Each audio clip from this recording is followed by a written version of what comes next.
Everybody knows that Volvos used to be driven by women in headscarves with plummy accents who ran the pony club at the local gymkhana. But not anymore. They've got a new car and a new image, the 850. But Volvo need more than just one sexy car. They need a volume seller that's going to make them some money.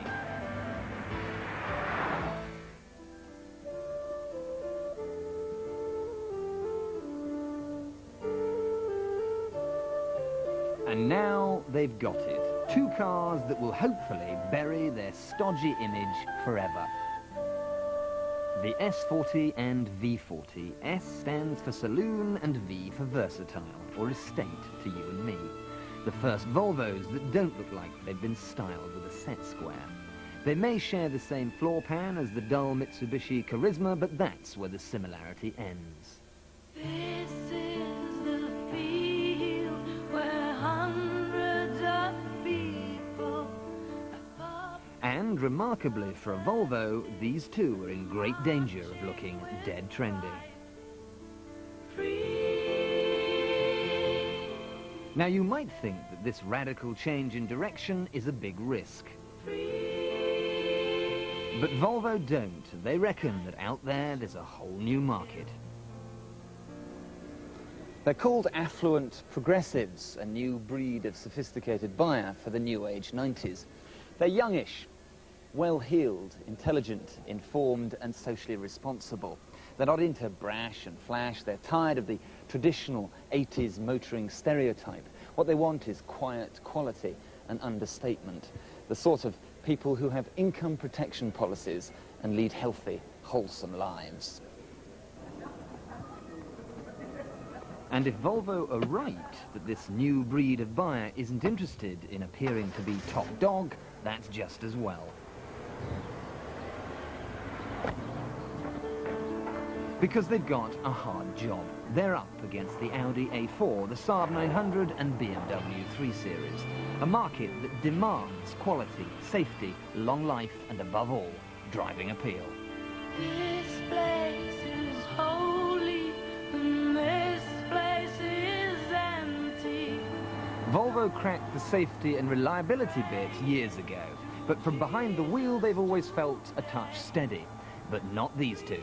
Go for the optional sport chassis and here's a Volvo that really can dance. It might not have the poise of a 3 Series, but it's still fun on the bends.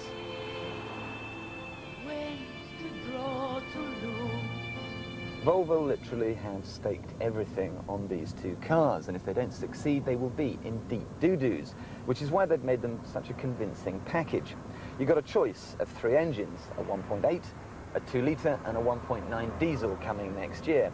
The standard spec is good too. Power steering, heated seats, electric windows, ABS, including Volvo's own traction control, plus their unique side impact airbags. These two are the safest cars in their class. They are among the roomiest, they're 90% recyclable, and all of them have got 3-year warranties. So if this is Volvo's future, from where I'm sitting, it all looks pretty promising. The 16-valve 1800 can better 120 and the 2-litre 130 miles an hour, and both can run to 60 in less than 10 seconds. Not what you'd call blisteringly quick, but certainly credible. But next year Volvo have promised us a turbo version, a 170 brake cooker, which should make things get very interesting.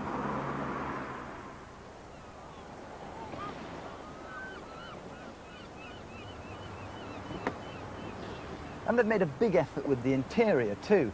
Makes you feel very pleasantly important, and in terms of quality, it's the easy equal of, say, a BMW 3 Series, plus you've got a very reasonable level of standard spec. Option-wise, you can specify leather, climate control, auto gearbox, trip computer, and even electronically controlled child locks. The cup holders are standard, and in the back of the estate, there's room enough for a small golf tournament. But the news is not all good. There are 2 problem areas. First, that 2-litre engine. It's simply not refined enough. There's too much resonance, too much vibration, which is why I'd always go for the 1.8. There's not a significant difference in performance, and it sings a better song. The second is this. If you're tooling along in third and you take your foot off the gas and put it back on, the gear lever wants to play hopscotch. It dances around.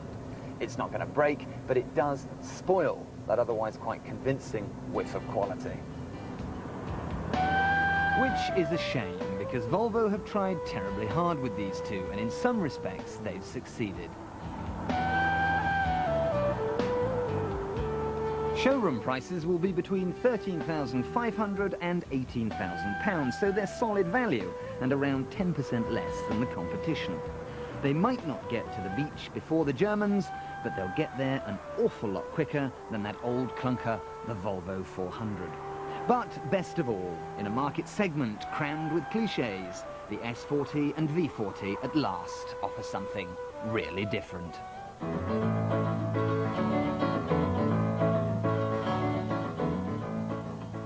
These may look like ordinary men, but their faces hide a dark secret.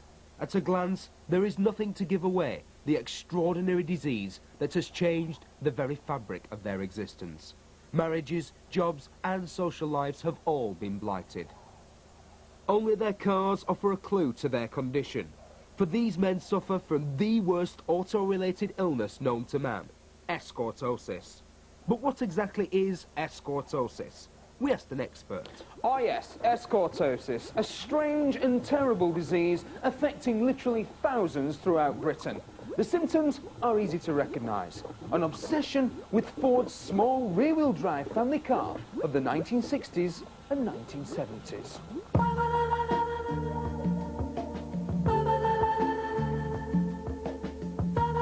It is hard to believe that such workaday wheels could grow to have such a hold on the minds of men. But auto-medical research suggests that the secret of this car's unearthly grip may lie with the virus Motorsportus credibilitas.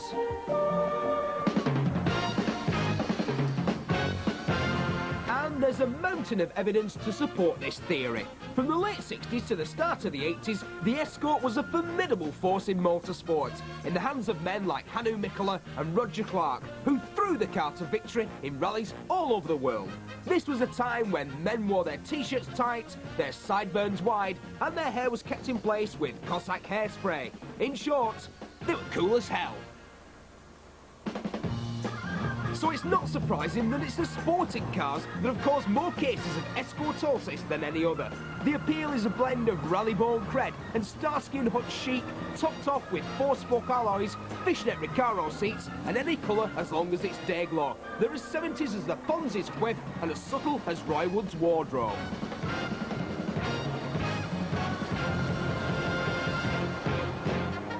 It's just the shape of this body, 70s style, it just does it for me. It's like being back in the 70s, so emulating all the 70s rally drivers.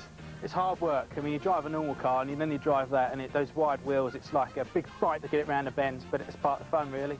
They stem from a very good sporting pedigree through the 70s, and it's a classic that a lot of people can now afford. The first warmish Escort was the Mark I GT, launched in 1968. Later the same year came the twin cam with a beefed-up body and a Lotus engine. In 1970 came the RS 1600 and the Mexico, named after the car's win in the London-Mexico Rally that year. Also launched in the same year was the RS 2000, perhaps the definitive Mark I Escort.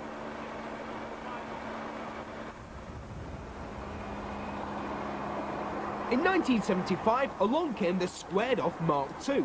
The GT was replaced by the Sport, but the Mexico name continued, and these wide wheel arches, known as an X-Pack, were available as a factory option. Again, the RSs are the ones to have, either the ultra-rare 1800 or the 2000, powered by the 2-litre Pinto engine and distinguished by its sloping plastic snout.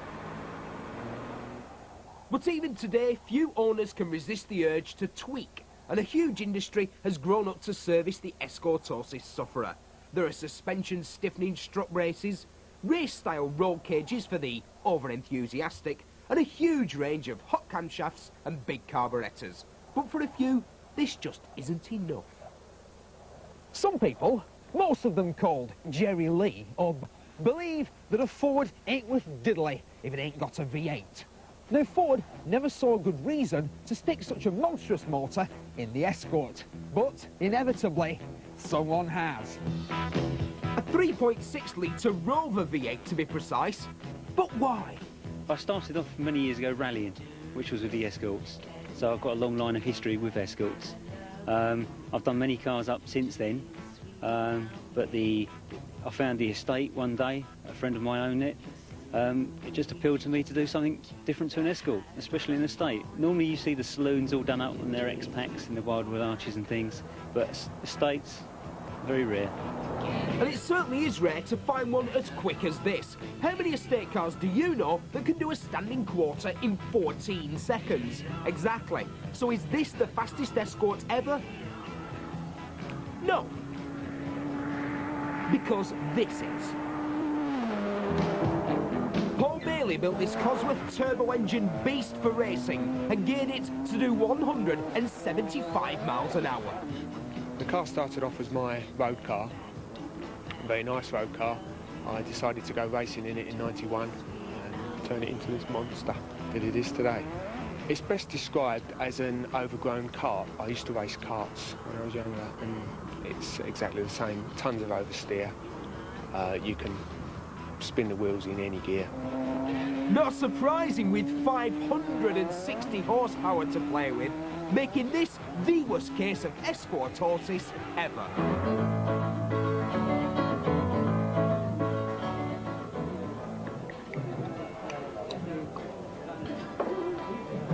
Yeah, we just got back from northern Canada. Went on one of these seal clubbing holidays. Have you heard of it? It's pretty hard, actually. You've got to hit them just on the back of the neck.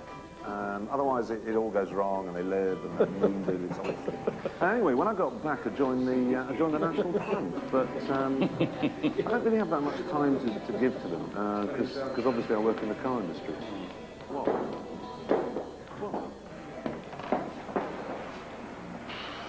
But you know, it's hardly surprising people behave like that, because we're subjected these days to a non-stop bombardment about how evil the car is. Turn on the TV, open a newspaper, listen to the wireless, and all we ever get is the case for the prosecution. Today, Friends of the Earth is beginning its own pollution patrol. Drivers of vehicles which cause pollution risk fines of up to £2,500. Traffic is a health problem. The level of car pollution during an average British summer can damage the lungs of healthy people as well as asthmatics. Ideally, leave the car at home on every possible occasion. Much of Britain has been on pollution alert today because of a build-up of smog. Racing helter-skelter through chemical-killing fields on an elongated open grade. Right, now, the case for the defence.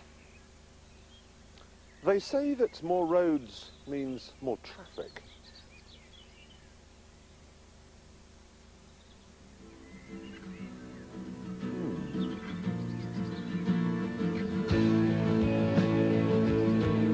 Here are some simple facts. Last year, Britain's car firms earned £12.8 billion in exports.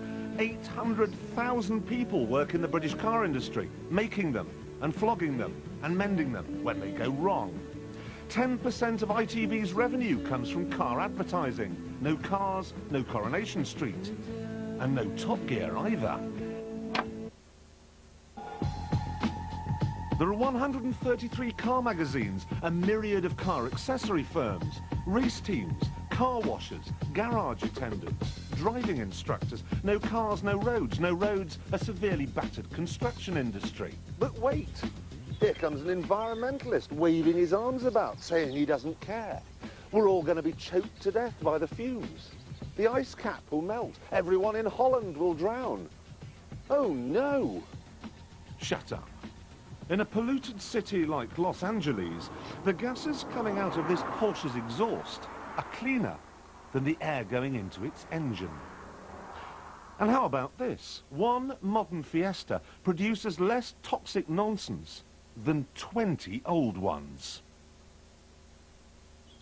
Much of this has been achieved with the catalytic converter, a clever thing full of precious metals which goes in your exhaust pipe and turns nasty gases into harmless carbon dioxide. It's good news, except environmentalists say that carbon dioxide causes global warming. Even if global warming does occur, and some of the worst scenarios that people talk about are fulfilled up to a century from now, that the emissions from cars are not the most appropriate source to tackle. The higher the carbon content of a fuel, the more it contributes to carbon dioxide. I think basic sub-O-level chemistry will tell you that.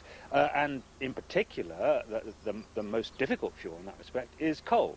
And the burning of coal in power stations to make electricity is still the chief source for carbon dioxide emissions, much greater than from cars, for example, in all countries.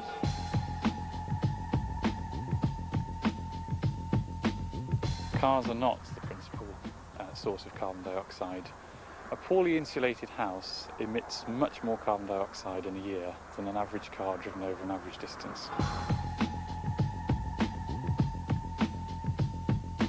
Now there's this huge tome called the Journal of Atmosphere and Terrestrial Physics. Tom Clancy, it is not, but it does say this: there is no man-made contribution to the so-called global warming phenomenon. But we're led to believe that cars wreck the environment in other ways. Which is why so many eco-terrorists choose to use the Citroën 2CV, a charming and frugal little car which, thanks to its spit and Kleenex construction, minimises waste. If you've got to have a car, then really, it should be one of these. But hold on a minute. Where's the catalytic converter? Where are the little markings on everything to make the recycling process easier? There aren't any. The 2CV should carry a government health warning. Research has shown that while it uses 3 times less fuel than, say, a Ferrari, it produces 3 times more pollution. If the world is a whale, then this is a harpoon.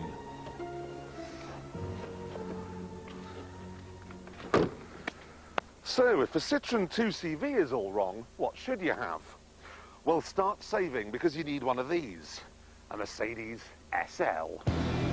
It has 2 catalytic converters. The offcuts from the windows are turned into milk bottles. The glove box lining is fashioned from recycled newspapers, and see that wood? It came from the root of a tree that was already dead. But we can't all afford an SL Mercedes, so what about electric cars? Well, despite billions of dollars of investment, they still get confused by hills. And after less than just 40 miles, you're out of juice. And on top of all this, when you plug it into the mains to charge it up, do remember where the electricity is coming from. That most fabulously green of things, a power station. Aha! But you're saying at least cars like this don't cause asthma. Well, neither do real ones.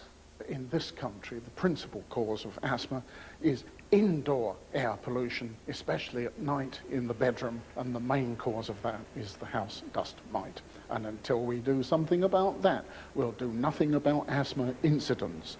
No one is going to say that car pollution or any other kind of pollution is good for asthmatics, but we have to distinguish between what triggers asthmatic symptoms in people who are already asthmatic and what causes people to be asthmatic in the first place, and that is not cars.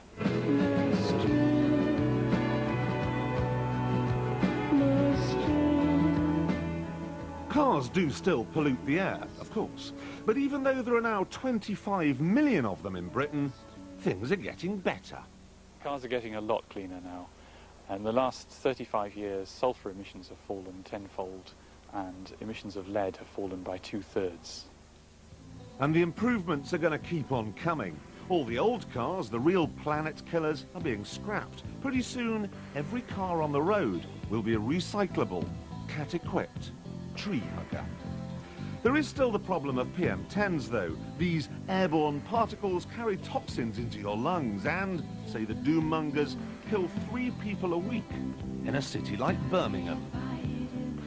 But reports have shown that modern petrol-driven cars are responsible for only 5% of PM10s. The real culprits, according to the boffins, are trucks and buses. I've got to tell you this too. Last year, the government raised £25 billion in taxation from Britain's motorists. Even after the road spending was taken care of, they were left with a profit of £18 billion. And that's enough to pay for 428 brand new hospitals.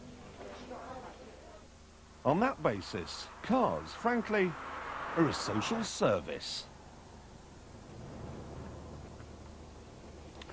I want to leave you with a sobering thought. 2 drops of petrol evaporating on a garage forecourt produces more pollution than driving this car, a 911 Turbo, from London to Blackpool and back to London again.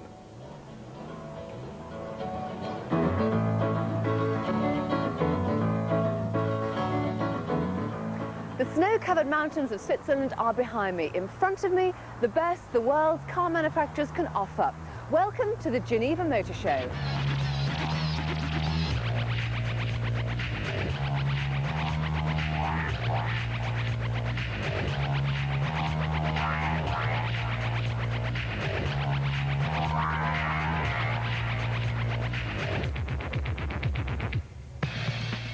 It's been 35 years since Jaguar launched their E-Type at Geneva.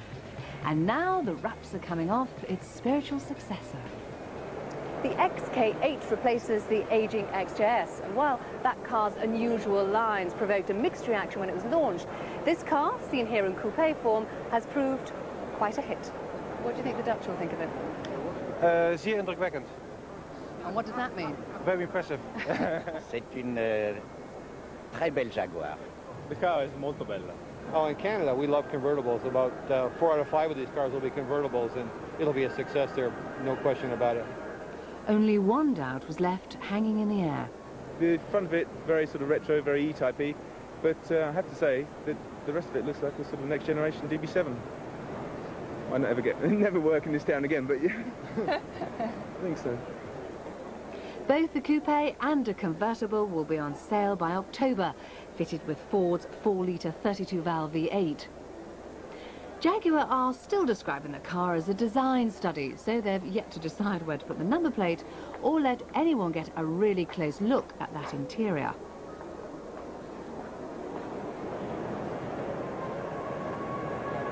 The Aston Martin DB7 has been around for a couple of years now, so it's about time they launched a soft-top version. The DB7 Volante was first unveiled at the Detroit show, and it's been developed to relaunch the marque for the American market, where it makes the perfect Californian cruiser. If you can live with that colour scheme, you can enjoy the same straight 6 that powers the Volante's coupe sibling. But there's a softer ride because, well, that's just the way the Americans prefer their cars.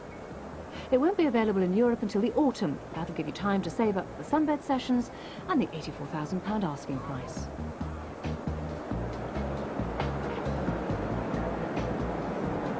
The car industry would have us believe that this is the decade of the people carrier, and most European manufacturers have already got a model in this highly competitive market. So Vauxhall are a little late entering the fray with this, the Sintra. Built in the States, Vauxhall claim group-leading levels of fuel economy, and their boxy design has all the room we've come to expect from people carriers. However practical, I can't help wondering whether there's really a market for all these bulky vehicles. Mercedes are convinced there is, and have launched the luxurious V230, certainly a big hit with the Far East R&D types. It's the same plush Mercedes experience for the driver, but there's lots of new toys for the execs in the back. Renault are hedging their bets. They've developed an all-new MPV based on the floor pan of their pretty Megane. This looks a far more manageable vehicle for the school run and gives the trendy family the flexibility they need for outdoorsy weekends. It's yet another indication that Renault looks set for the kind of design-led renaissance Fiat have been enjoying.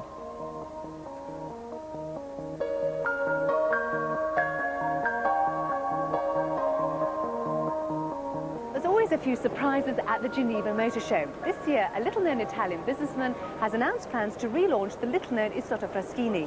Back in the 20s and 30s, they were renowned for their flamboyance. This time, they've gone for a more sober design. Less fanciful, but a good deal more likely to reach your local dealer's garage forecourt is this, the Toyota Starlet. Now, Toyota expects big things from this little car, and it's going to be available in both 3- and 5-door versions.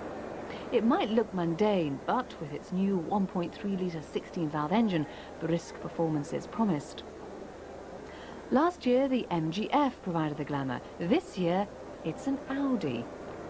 In a departure from their usual modest model range, Audi are entering the 2-seater sports market with this, the dramatic TTS. An aggressive shape, but certainly a memorable one. Audi promised few changes when production starts in 1998. The lean looks will stay. The fate of the stitched interior is less certain. Geneva has always been the show where manufacturers have revealed their concept cars. And Renault are celebrating 50 years of the 4CV, with this the aptly named 50, a retro concept if that's at all possible. And you can forget about the seat moving. The dashboard and the pedals, for that matter, come to you. Last year all we heard about were cup holders. Well, the 50's gone one stage further. There's even somewhere to put your cam. Renault deny there are any plans to put this into production, but that's what they said about last year's concept, the Spider. And that goes on sale in Britain in right-hand drive this year. Ford have brought a couple of concepts to Geneva. The Synergy, though Synergy of what, it's hard to tell. And the Indigo, which picks up on the current US fascination with hot rod styling. It's always good to see what the design houses are up to. Subaru has updated a traditional Alpha shape. But Tony has done some very strange things to his Vauxhall Calibra, creating a coupe estate called the Slalom. And Ital Design have added an extra couple of seats to the Fiat Barchetta.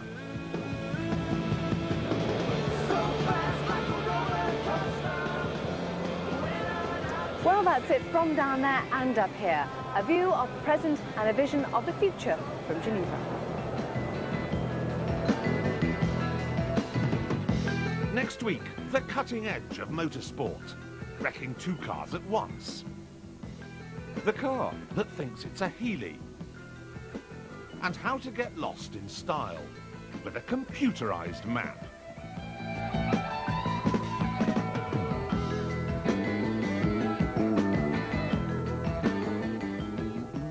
And the Jaguar XK8, the star of the Geneva Motor Show, is featured in the April issue of Top Gear magazine.